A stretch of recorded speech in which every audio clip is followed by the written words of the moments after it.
Hey everyone, and welcome to this explainer. Today we're doing something really cool. We're stepping into a realm of light to explore this epic, mythic clash between absolute pride and the ultimate divine rebuttal. Now, this isn't just some dusty ancient story. It is a profound philosophical look at identity, purpose, and the very real dangers of self-centered growth. We're going to unpack a massive cosmic rebellion, and honestly, we'll do it by looking at the absolute silence that stopped it right in its tracks. To really grasp this story, we need to ground it in biblical history. Think about Ezekiel 28. It introduces us to the tragic fall of Lucifer, who's described as Eden's most privileged anointed cherub. I mean, he was an entity crafted with just unmatched brilliance. But as you'll see, that very brilliance, it literally became the seed of his undoing. See, it wasn't a lack of privilege that caused him to fall. Actually, it was a fatal misunderstanding of that privilege. So let's dive right into Act 1, the illusion of self.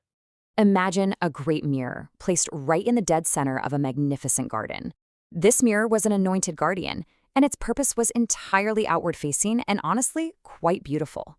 Its sole job was to capture every single brilliant ray of the sun's glory and reflect all that warmth and light to every other creature in the garden. And for ages, it just lived in total harmony, working perfectly, exactly as its creator designed it to. But then, we hit the fatal shift. The mirror made this seemingly tiny but utterly catastrophic choice. It stopped looking at the sun and it started looking at itself. It's kind of like the universe's very first most tragic case of selfie obsession. Its heart actually became corrupted by its own beauty. It started to mistakenly believe that the dazzling light it held was its own inherent power rather than just a gift it was holding on to. So the conflict here wasn't about who possessed more light. It was entirely about the source of that light. Now look at the contrast here. Off in the distance, you've got another figure, a steady sentry. And while this vain mirror is busy claiming the light as its own, the sentry is just staying completely focused on the sun. He didn't engage in some petty battle of vanity. He didn't try to outshine the mirror. No, he just stood there as a silent witness to the truth. He's the ultimate marker of that eternal division between created pride and divine supremacy. Right, moving on to Act 2, the rebellion of will. So our parable now shifts to a master builder, someone gifted with just absolutely unmatched skill.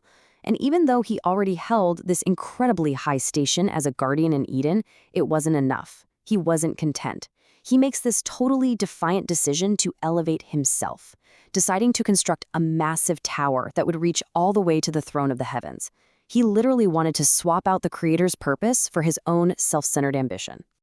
This perfectly illustrates how his rebellion escalated, which is laid out for us in Isaiah 14. With every single stone he laid, his belief in his own splendor just fueled the fire. Step 1, he would ascend. Step 2, he would exalt his throne. And step 3, he would make himself like the Most High. Notice, he didn't say, "we will," or "by grace I can." Nope. It was a completely singular, defiant declaration.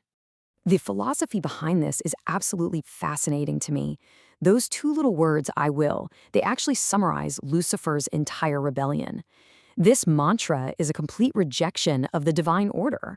It's a singular declaration of absolute autonomy. When the builder spoke these words 5 times, it was literally the sound of a created heart completely closing itself off from the source of life. So here's the so what of it all. Attempting to make the creature the center of the universe, it's a structural impossibility. It just doesn't work. The I will that built the tower actually became its ultimate weakness. By trying to be like the Most High through his own autonomous effort, the builder was trying to force a reality that cannot exist. And that rebellion of the will, it inevitably turned all his wisdom into sheer folly and his captured light into utter darkness. Which brings us to Act 3, the silent rebuttal.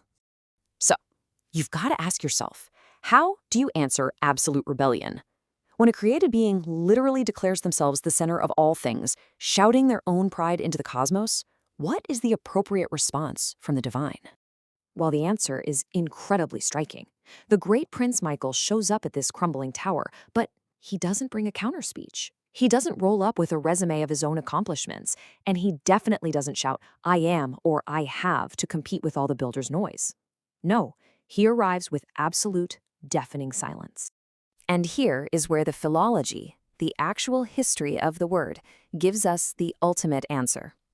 See, Michael didn't even need a speech. because his very name is the rebuttal. The name Michael literally translates to one devastating question: who is like God?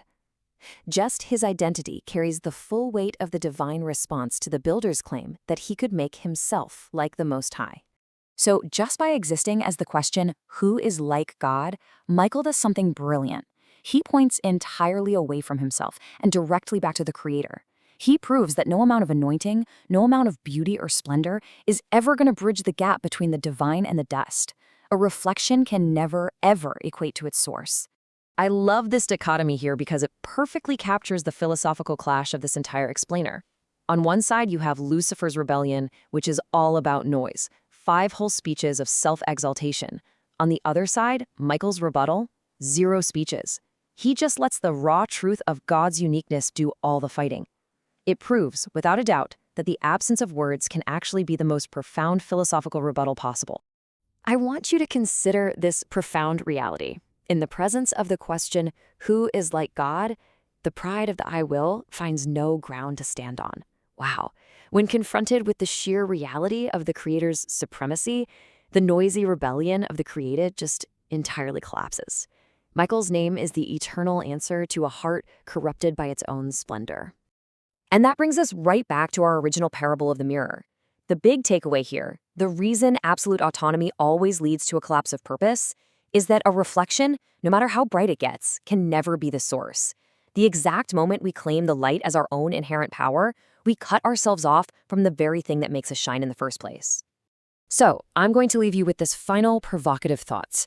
When you are building your life, as you're out there laying your stones and declaring your intentions, are you reflecting the source, or are you worshiping your own reflection? It's a huge question of identity, pride, and ultimate purpose. Thank you so much for joining me for this explainer, and I really hope this mythic parable gives you something profound to chew on today.